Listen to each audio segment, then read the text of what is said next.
Hey Raiders, it's CM Frey and I'd like to welcome you back to our 5th episode of King's Raid Masterclass. Since last week we discussed team building, I like to discuss gear this time. Gear is essential to your hero's performance in battle, and even though you might get by the first few chapters with any gear, as you progress through the game, it'll become more important to outfit your hero with the proper gear. There are 8 tiers of gear, and each tier of gear is suitable for a hero based on its level. For example, Tier 1 gear is suitable for heroes level 1 through 20, Tier 2 gear is suitable for heroes level 21 through 30, and so on and so forth. And finally, Tier 8 gear is the last tier of gear I'll talk about today, is suitable for heroes level 81 through 90, the maximum level. Much like how we shorten Transcendence 1 to T1 and Transcendence 2 to T2, we also shorten Tier 1 to T1 and Tier 2 to T2 for ease of pronunciation. There are also 6 grades of gear, which are common, uncommon, rare, heroic, ancient, and legendary. In the early stages of the game, you might be able to just use the common, uncommon, ancient, etc. gear that you get by clearing the chapters or using a special summon. But as you progress through the game, you'll notice that most users exclusively use what's called legendary gear. With that being said, let me introduce legendary dragon gear.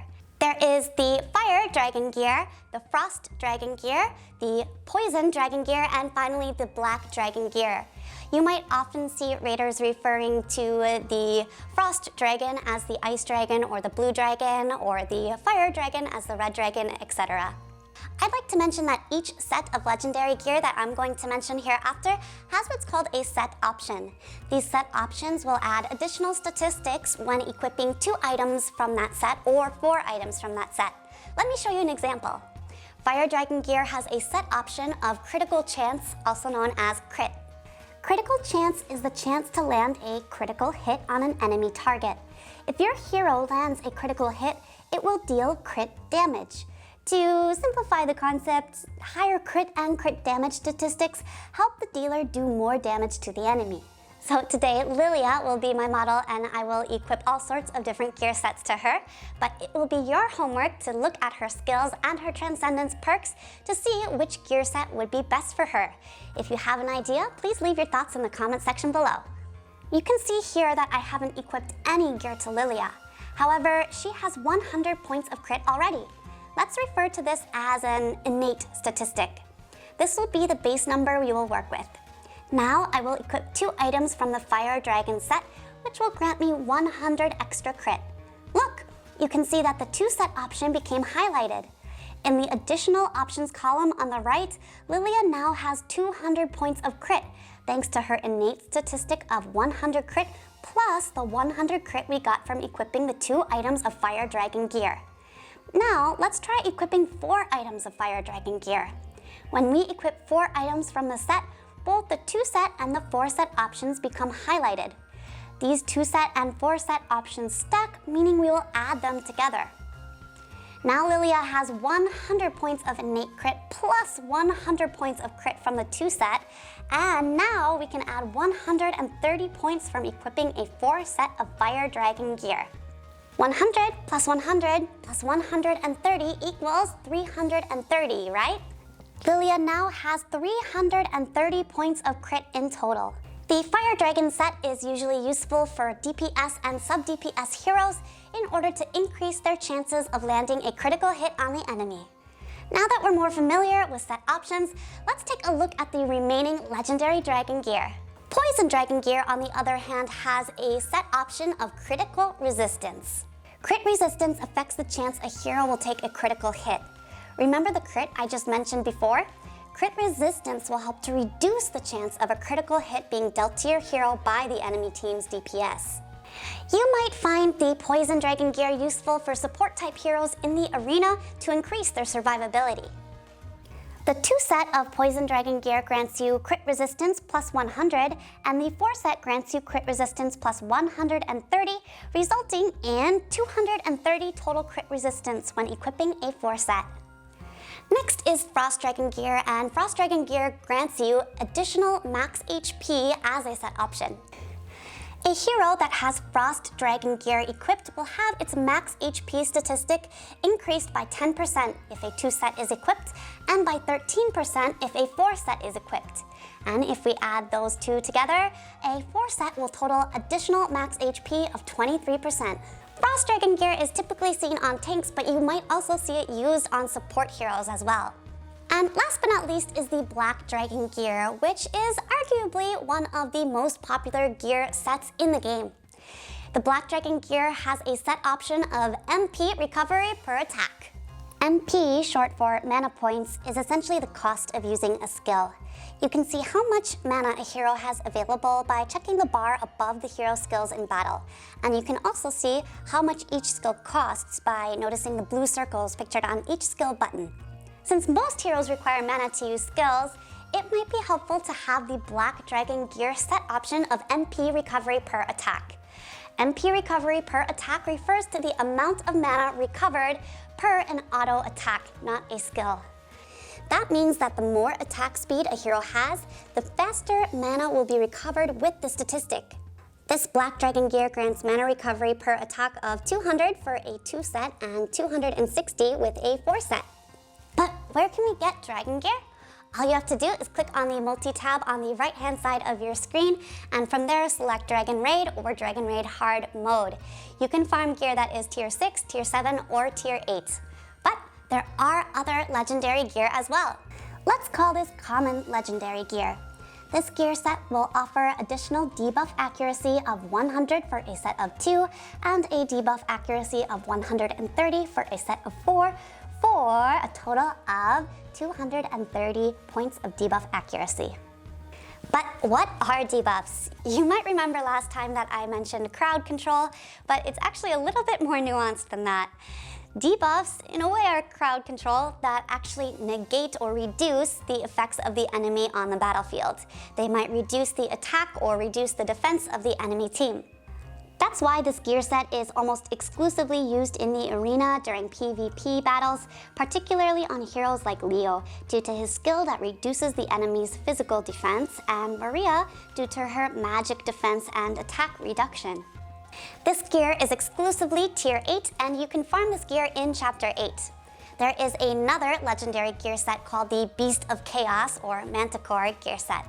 With a 2-set, a hero will deal 12% more damage and take 12% less damage from bosses.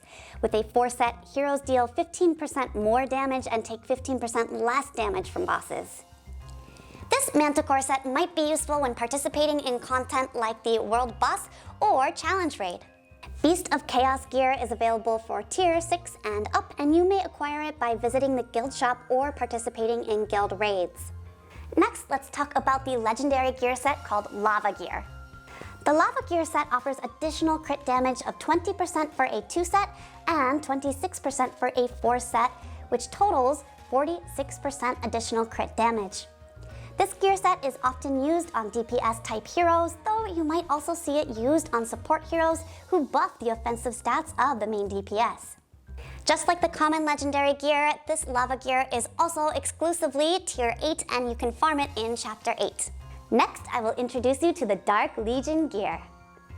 When equipping a 2-set or a 4-set of Dark Legion gear, crit damage of all allies in the party will be increased by 5% and 8% respectively, for a total crit damage increase of 13%. You might see this gear set used on supports, which will help the main DPS and sub-DPS do extra damage when landing a critical hit. This gear is exclusively Tier 8 and is farmable in Chapter 9. Next is Hero Suppression gear and Hero Protection gear, and they're basically two sides of the same coin. The Hero Suppression gear set will increase the damage dealt to enemy heroes by 7% and 13%, for a 2-set and a 4-set respectively, for a total of a 20% increase in damage to enemy heroes. Hero Protection gear, on the other hand, reduces damage allied heroes receive by 6% and 11% for a 2-set and a 4-set respectively, for a total of 16% less damage taken by allied heroes.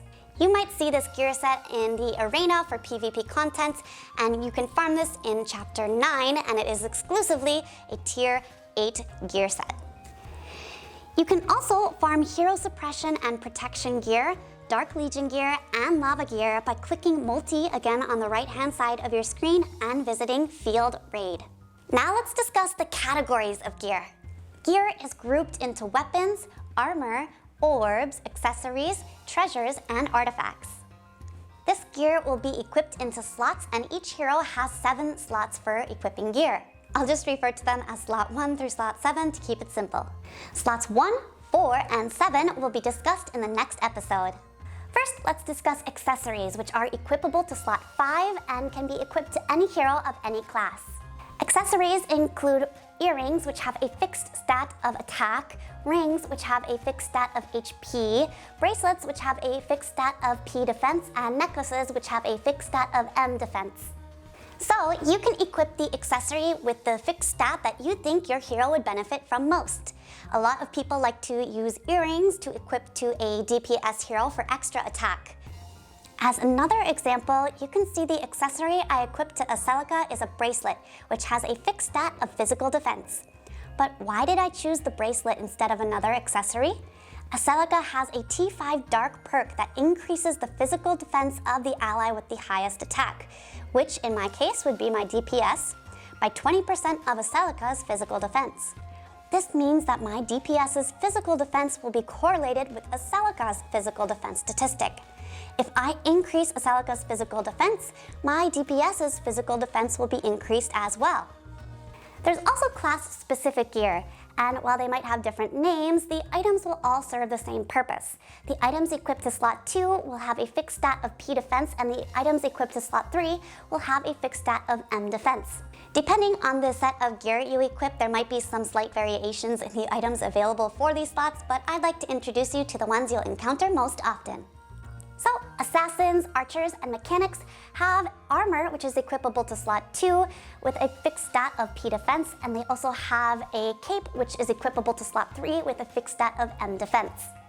Priests and wizards have a robe that's equipable to slot 2 with a fixed stat of P defense, and they also have a hat, which is equipable to slot 3 with a fixed stat of M defense. Knights and warriors have armor, which is equipable to slot 2 with a fixed stat of P defense, and they also have a shield which is equipable to slot 3 with a fixed stat of M defense. Next week we will continue to discuss gear such as unique weapons, unique treasures, artifacts, runes, all that sorts of stuff, so please be sure to stay tuned. But before I go, of course, I would like to talk about the burning question. And the winner is Valkyra! Thank you, Valkyra, and everyone for participating in the burning question. Last week, I asked you guys if you could switch one hero's attack type from physical to magic or magic to physical, who would you choose and why? Our winner, Valkyra, said, I would like to switch Erze into magic because I'm pretty sure that's not how physical works. You have a point. Also, Belly Dance said, I'll make Lavril to be physical damage so she can buff my Erze more. Ooh, very good, an Erze main. I like it. Reaper Uchiha said, I would swap Miri Ann to physical. I really like her character concept, but I'm a physical main, sadly. I know how that is. I know, I feel you. Now for this week's burning question. Before going mad, the poison dragon Zirkinthoth was fond of slimes and raised them as pets. If you had a pet slime, what would you name it and why? Thank you so much for watching episode 5 of King's Raid Masterclass, and I will be back next week with more information on unique weapons, unique treasures, runes, artifacts, and a lot more. So be sure to stay tuned.